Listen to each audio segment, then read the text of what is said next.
எண்ணாகம பாடங்களை வாஞ்சையோடு கற்று வருகிற அன்பர்களை இயேசு கிறிஸ்துவின் இனிய நாமத்தினாலே அன்புடன் வாழ்த்துகிறோம். நாம் கடந்த நிகழ்ச்சியிலே எண்ணாகமம் 28, 29 அதிகாரங்களை கற்றுக்கொண்டோம். அந்த பாடத்திலே சுகந்த வாசனையான பலி, கிறிஸ்துவின் மானிட அவதாரத்தையும் அவருடைய மீட்பிற்கான பணியையும் நமக்கு வெளிப்படுத்துகிறது என்றும், உண்மையான ஆராதனை என்பது கர்த்தரின் எண்ணத்தை எண்ணி அவர் பின்னாக நாம் செல்வதாகும் என்றும் நாம் கற்றுக்கொண்டோம். இன்று நாம் 30, 31, 32 அதிகாரங்களை கற்றுக்கொள்ள இருக்கிறோம். இந்த பாடத்திலே பொருத்தனைகளை குறித்து தேவன் கூறியது என்ன? நாம் எப்படி பொருத்தனைகளை எடுத்துக்கொள்ள வேண்டும்? மீதியானியர்களை எவ்வாறு பழிவாங்க வேண்டும் என்று தேவன் கூறினார்? ஆழமாக கற்றுக்கொள்ள தொடர்ந்து எங்களுடன் இணைந்திருங்கள். பிரியமான வேத ஆராய்ச்சியர்களே, ஆண்டவராய் இயேசு கிறிஸ்துவின் விலையேற பெற்ற நாமத்திலே உங்களை அன்போடு வாழ்த்துகிறோம். கடந்த நிகழ்ச்சியிலே பலிகளை குறித்ததான நியமங்களையும் கற்பனைகளையும் பார்த்தோம். எண்ணாகமம் 30 அதிகாரத்திலே நாம் பொருத்தனைகளை குறித்ததான நியமங்கள் தேவனால் சொல்லப்படுகிறதை பார்க்கலாம். குறிப்பாக பெண்களுக்குரிய சிறப்பான குறிப்புகளும் இங்கே கொடுக்கப்பட்டிருப்பதை வாசிக்கலாம். ஏற்கனவே பெண்கள் தங்களுக்குரிய சுதந்திரத்தை பெற்றுக்கொள்வதற்கு அவர்களுக்கு உரிமை உண்டு என்பதை கர்த்தர் கூறியதை நாம் கவனித்தோம். தேவன் பெண்களுடைய உரிமைக்கு குரல் கொடுக்கிறவராய் இருக்கிறார் என்பதை நாம் தியானித்தோம். இங்கே இவ்விதமாய் தேவனுடைய சமூகத்திலிருந்து உரிமைகளை பெற்றுக்கொள்கிற பெண்களுக்கு அவர்களுக்குரிய உத்தரவாதமும் உண்டு என்பதை ஆண்டவர் வெளிப்படுத்துகிறதை நாம் பார்க்கலாம். மனிதனால் செய்யப்பட்ட பொருத்தனைகள் அவனை ஒரு நிபந்தனைக்குட்படுத்துகிறது என்பதை நம்முடைய வேதம் சொல்கிறது.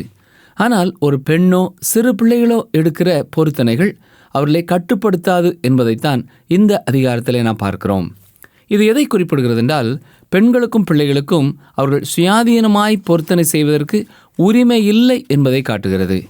திருமணமாகாதவள் தகப்பனுக்கும், திருமணம் ஆனவள் கணவனுக்கும் கட்டுப்பட்டவள்.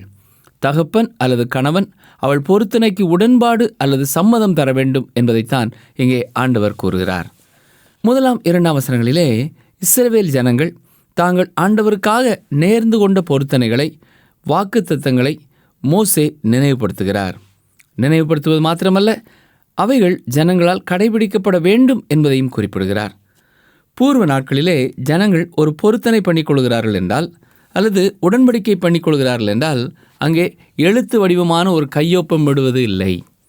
அந்த மனிதனுடைய வார்த்தையே ஒரு கையெழுத்தாக அமைந்து விடுகிறது. அது மாத்திரமல்ல, அந்த பொருத்தனையானது இன்னும் அதிகமாய் உறுதிப்படுத்தப்படுவதற்காக அந்த வார்த்தைக்கு பின் ஒரு பலி ஒன்று செலுத்தப்படும். ஆகையினாலே இந்த பொருத்தனை உறுதிப்படுத்தப்பட்டதாய் காணப்படுகிறது. யாருமே ஒரு பொருத்தனை செய்ய வேண்டும் என்று தேவன் கட்டாயப்படுத்துகிறதில்லை. ஆனால் பொருத்தனை செய்தால் அந்த பொருத்தனையை நாம் நிறைவேற்ற வேண்டும். பொருத்தனை உடைக்கப்படுவது அல்லது மீறப்படுவது என்பது நம்பிக்கையை உடைப்பது அல்லது உறவை முறிப்பதற்கு இணையானதாகும். நம்பிக்கை நம்முடைய தேவனோடு உள்ள நம் உறவையும் பிற மக்களோடு உள்ள ஒரு உறவையும் ஏற்படுத்தக்கூடிய ஒரு அடித்தளமாக இருக்கிறது என்பதை நாம் மறந்து போகக்கூடாது.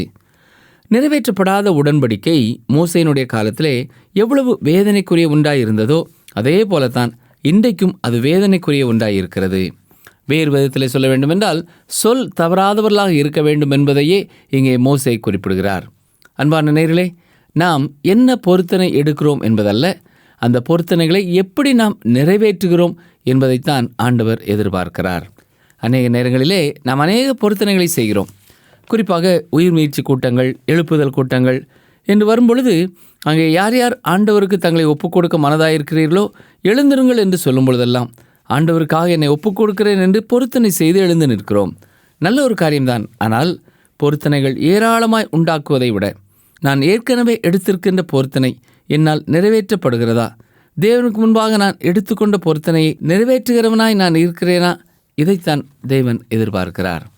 தேவன் தம்மை பரியாசம் பண்ண ஒருபொழுதும் அனுமதிப்பதில்லை. ஆனால் இன்றைக்கு நாம் பொருத்தனைகளை செய்து கொள்கிறோம். அந்த பொருத்தனை செய்கிற இடத்தை விட்டு நாம் கடந்து செல்லும் பொழுது அந்த பொருத்தனை காற்றோடு மறைந்து விடுகிறதா இருக்கிறதா என்பதை யோசித்து பார்ப்போம்.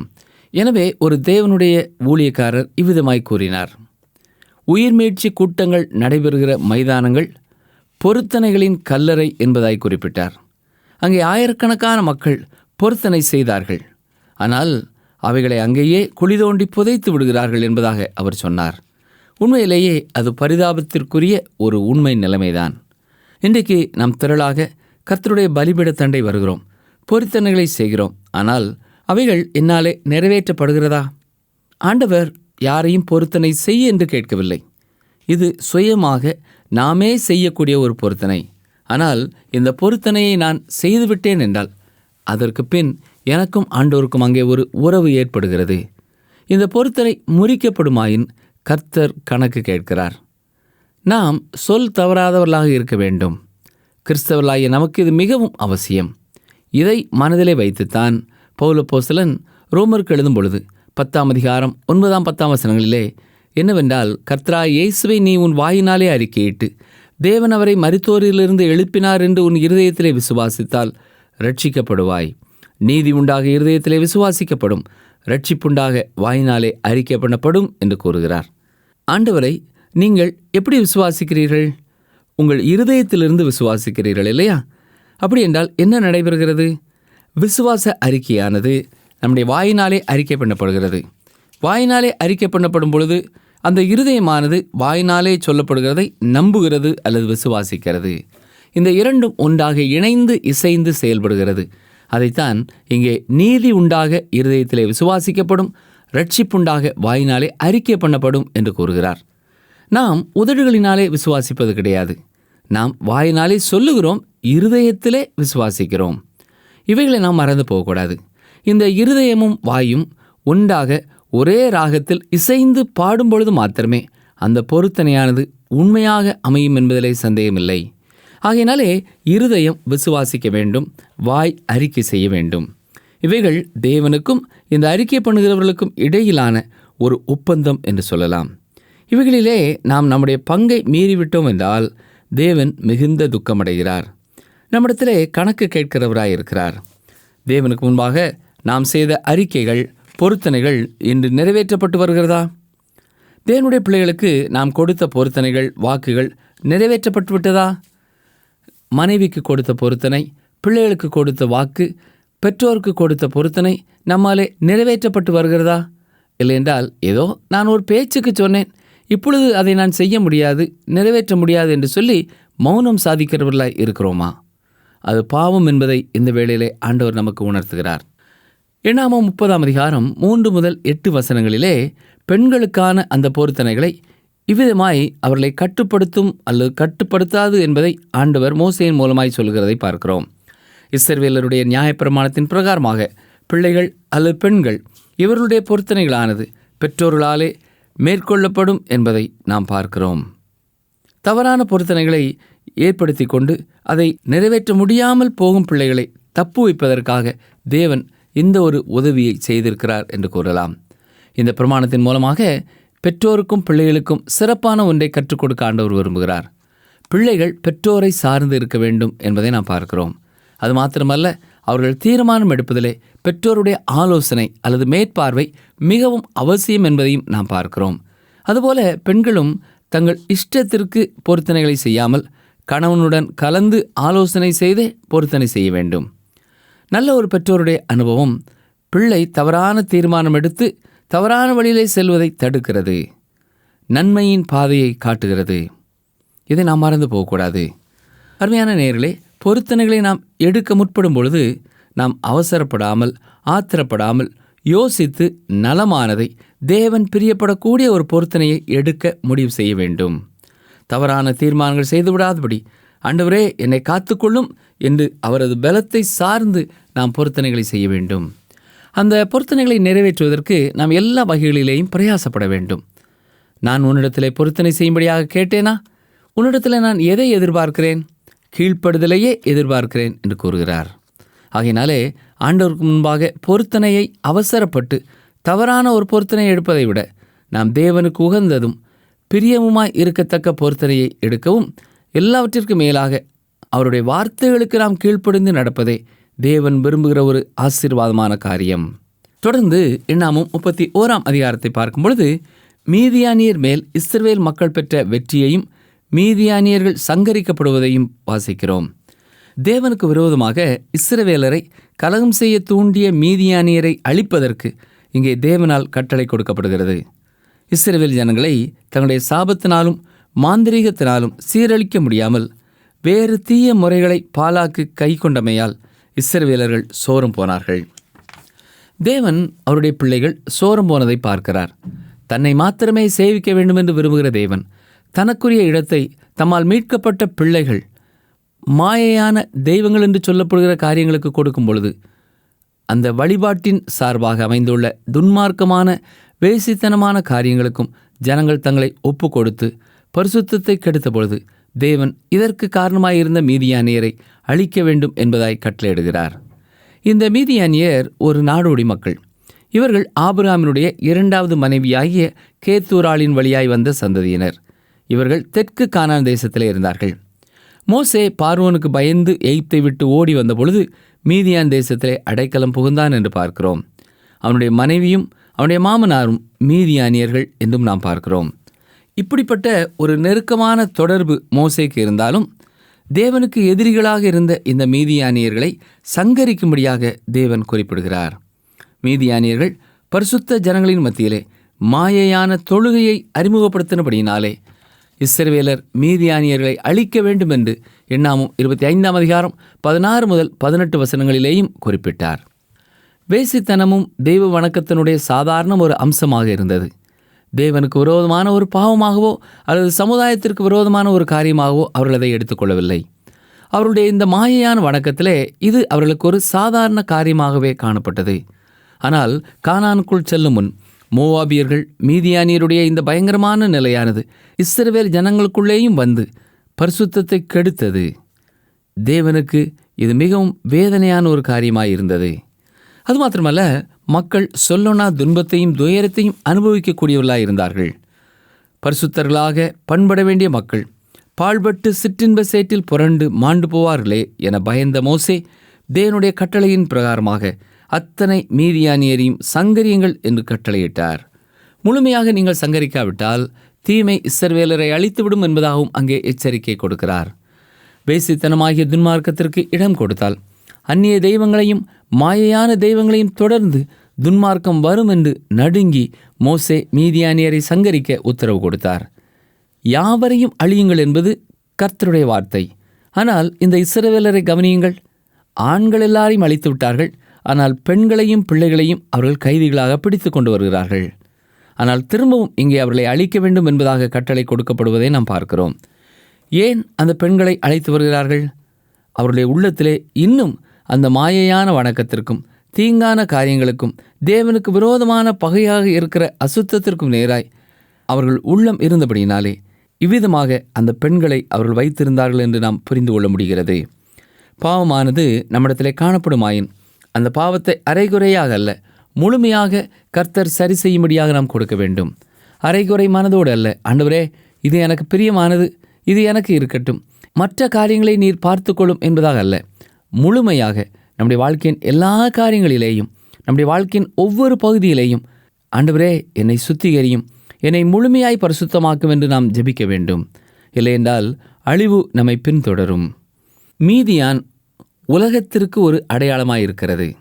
இந்த உலகம் மீதியானைப் போல இருக்கிறது.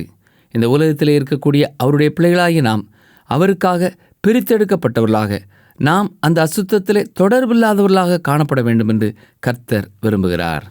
எண்ணாமம் 31ஆம் அதிகாரம் 16ஆம் வசனத்திலே பிலேயாமினுடைய முடிவை குறித்து சொல்லப்பட்டிருக்கிறது. பிலேயாம் கொல்லப்படுகிறான். பிலேயாமை ஆரம்பத்திலே பார்க்கும் பொழுது ஒரு சிறந்த தேவனுக்கு பயந்த ஊழியக்காரனைப் போல காணப்படுகிறான். ஆனால் இங்கே நாம் பார்க்கும் பொழுது அவன் உண்மையான ஒரு மனிதன் அல்ல. அவன் தோற்றத்திற்கும் செயல்பாடுகளுக்கும் வித்தியாசமானவனாக இருந்தான். மாத்திரமல்ல, தேவனுடைய ஜனங்கள் இடறி விழுவதற்கு அவன் ஒரு காரணமாக இருந்தான் என்றும் நாம் பார்க்கிறோம். இந்த சிறியரில் ஒருவனுக்கு எவன் இடரலை உண்டாக்குகிறானோ அவன் இந்த உலகத்திலே இல்லாமல் சமுத்திரத்தின் ஆழத்திலே தள்ளப்படுவது நல்லது என்பதாக ஆண்டவராய் இயேசு கிறிஸ்து கூறுகிறார். ஆம், அதைத்தான் இங்கே பிலேயாம் சந்தித்தான் என்பதையும் இந்த வேத பகுதி நமக்கு சுட்டி காட்டுகிறது. நாம் இந்த உலகமாகிய வனாந்தரத்திலே பிரயாணப்படும் பொழுது உலகத்திற்கு சொந்தமானவர்கள் அல்ல, நாம் தேவனுடைய பிள்ளைகள் என்பதை உணர்ந்தவர்களாக, வேறு பிரிக்கப்பட்டவர்களாக, தேவனுக்காக பரிசுத்தமாய் வாழ்வதற்கு அவராலே அழைக்கப்பட்டவர்கள் என்பதை மறக்காதவர்களாக, அவருக்காக வாழ்ந்து காட்ட இந்த உலகத்தினுடைய ஆசாபாசங்கள் கரைதரைகள் நம்மை அணுகாதபடி ஆண்டுடைய கிருபையை அனுதினம் பெற்று அவருக்காக பரிசுத்தமாய் வாழ நம்மை ஒப்புக் கொடுப்போமா? மீதியானியருக்கு விரோதமாக ஜனங்கள் யுத்தத்திற்கு அனுப்பப்படுகிறார்கள். மோசே ஒவ்வொரு கோத்திரத்திலிருந்தும் 1000 பேராக மொத்தம் 12,000 மக்களை யுத்தத்திற்கு அனுப்புகிறார். தேவனுடைய பணிமுட்டுகள் அவர்களுக்கு முன்பாக செல்கிறது. எலியாசருடைய குமாரனாகிய பினேகாசும் அவர்களோடு செல்கிறான். இங்கே யுத்தம் மும்முரமாய் நடைபெறுகிறது. தேவனுடைய பிள்ளைகள் வெற்றியை பெற்றவர்களாய் காணப்படுகிறார்கள். மீதியானின் ராஜா கொல்லப்படுகிறான். பிலேயாம் கொல்லப்படுகிறான். இஸ்ரவேலருக்கு மீதியானின் பேரிலே ஒரு மாபெரும் வெற்றியை கர்த்தர் கொடுக்கிறார். இங்கே புறமதஸ்தர்கள் பேரிலே ஒரு வெற்றி, ஒரு நியாய தீர்ப்பு வழங்கப்படுகிறதை பார்க்கிறோம். ஆண்டவருடைய ஜனங்களுக்காக வாக்குத்தத்தம் பண்ணப்பட்ட அந்த நாட்டிற்குள் நுழைவதற்கு முன்பதாக இங்கே கர்த்தர் ஒரு பெரிய வெற்றியை அவர்களுக்கு கொடுக்கிறார். அன்பான சகோதரனே, சகோதரியே, இந்த உலகமாகிய வனாந்தரத்திலே கடந்து செல்கிற நம்முடைய வாழ்க்கையிலேயும் நாம் நம்முடைய தேவன் நமக்கு வாக்கு பண்ணியிருக்கிற பரம கானானுக்குள் செல்வதற்கு முன்பதாகவும் ஒரு பெரிய போராட்டம் உண்டு. அது ஒரு ஆவிக்குரிய போராட்டம். இந்த போராட்டத்திலே வெற்றி கொடுக்கக்கூடிய தேவன் நம்மோடு இருக்கிறார். எண்ணாமம் 31 அதிகாரம் 49 வசனத்திலே கர்த்தர் மிக பயங்கரமான ஒரு வெற்றியை அவர்களுக்கு கொடுக்கிறார் என்று வாசிக்கிறோம். 12,000 பேரிலே ஒருவன் கூட மாண்டு போகவில்லை. அனைவரும் உயிரோடு இருக்கிறார்கள். இவ்வளவு ஆச்சரியமான ஒரு வெற்றியை தேவன் கொடுத்தார் பார்த்தீர்களா? ஆம், தேவன் நம்மோடு கூட இருக்கும் பொழுது மனிதன் நமக்கு விரோதமாக என்ன செய்ய முடியும்? தேவன் நம்மோடு கூட இருக்கிறார் என்ற நம்பிக்கையிலும் விசுவாசத்திலும் தொடர்ந்து இந்த உலக யாத்திரையிலே முன்னேறி செல்ல கர்த்தர் நமக்கு கிருபை செய்வாராக. அது மாத்திரமல்ல, யுத்தத்திற்கு சென்ற ஜனங்கள் யுத்த பொருட்களையும் கொள்ளை பொருட்களையும் கொண்டு வந்தபோது ஆசாரியருக்கு கொடுத்தார்கள், கர்த்தருக்கு கொடுத்தார்கள், தேவையுள்ள மக்களுக்கும் கொடுத்தார்கள், அனைவருக்கும் பகிர்ந்து கொடுத்தார்கள். தேவன் நமக்கும் கொடுத்திருக்கிற ஆசீர்வாதங்களை நமக்கு மாத்திரமல்ல அனைவருக்கும் நாம் பகிர்ந்து கொடுக்க ஆண்டவர் நமக்கு உதவி செய்வாராக. கர்த்தருக்கு எப்பொழுதும் நாம் நன்றி உள்ளவர்களாக இருக்க வேண்டும். அவருக்கு கொடுக்க வேண்டியதை அவருக்கு, கர்த்தருடைய ஊழியங்களுக்கு கொடுக்க வேண்டியதை கர்த்தருடைய ஊழியங்களுக்கு கொடுக்க நாம் முன்வருவோமா? எங்கள் யுத்த வீரர்களிலே ஒருவரும் மாண்டு போகவில்லை என்பதை அவர்கள் வெறும் வாயினாலே அறிக்கை செய்யவில்லை. தேவனுடைய சமூகத்தில் வந்து நன்றி அறிதலோடு பொன் காணிக்கைகளை அள்ளி கொடுத்தார்கள் என்று பார்க்கிறோம். ஜீவனையும் சுகத்தையும் பலத்தையும் நாள்தோறும் நமக்கு கொடுத்து கொண்டிருக்கிற தேவனுக்கு நாம் எதை கொடுக்கிறோம்? நம்முடைய இருதயத்தை கொடுத்திருக்கிறோமா?